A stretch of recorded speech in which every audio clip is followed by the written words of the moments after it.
జపములు జరిపినదా మురళీ సఖీ వెనుకటి బ్రతుకున చేసిన పుణ్యమిదా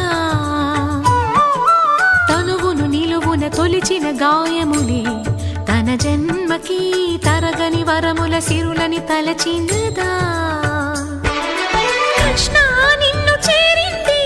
అష్టాక్షరిగా మారింది ఎలా ఇంత పిన్నిది వెదురు తాను పొందింది వేణు మాధవాని సన్నిధి